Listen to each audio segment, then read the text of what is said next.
Pourquoi le dernier film Blanche-Neige fait-il polémique? C'est une nouvelle version Disney qui sort au cinéma aujourd'hui, le 19 mars 2025. Depuis le début de ce projet de film, il y a quasiment 10 ans, en 2016, cette réadaptation du conte des frères Grimm n'a cessé d'enchaîner les polémiques. Les équipes du film sont accusées d'avoir dénaturé l'œuvre originale pour créer une version radicalement différente. Tout a commencé avec Peter Dinklage, célèbre acteur de Game of Thrones, atteint de nanisme. Ils sont progressistes d'une certaine manière, mais ils continuent à faire cette putain d'histoire arriérée où 7 nains vivent ensemble dans une grotte. Est-ce que je n'ai rien fait pour faire avancer la cause? Rapidement, Disney avait réagi et déclaré, après avoir consulté des membres de la communauté du nanisme, que les 7 nains seraient remplacés par des créatures magiques animées en 3D. Mais ce choix n'a pas fait l'unanimité non plus, puisque d'autres soulignaient que cette décision privait les comédiens nains de rôles importants. C'est ensuite le rôle du prince qui a été revisité. Dans le livre, il embrasse Blanche-Neige, alors endormie, car empoisonnée par la méchante reine. Le baiser la ramène à la vie. L'actrice principale, Rachel Zegler, déclarait dans une interview à Extra TV.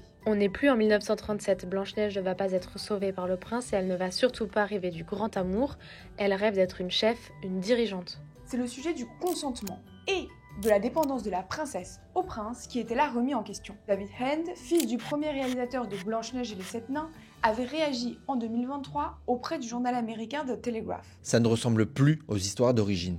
Ils inventent de nouvelles choses woke et ça ne me plaît pas beaucoup. Je trouve même que c'est insultant. Il n'y a aucun respect pour le travail de Disney et celui de mon père. Enfin, la couleur de peau de l'actrice principale Rachel Zegler, d'origine colombienne, suscite beaucoup de commentaires. Pour certains, il est inimaginable de voir une actrice métisse incarner Blanche-Neige, dépeinte dans l'œuvre des frères Grimm comme ayant la peau aussi blanche que la neige. Mais dans cette réadaptation réalisée par Mark Webb, le nom de Blanche-Neige ne fait pas référence à sa couleur de peau, mais au jour de sa naissance, marqué par une tempête de neige. D'abord annoncé pour une sortie en salle le 22 mars 2024, le film arrive donc avec 1 an de retard sur la date initialement prévue.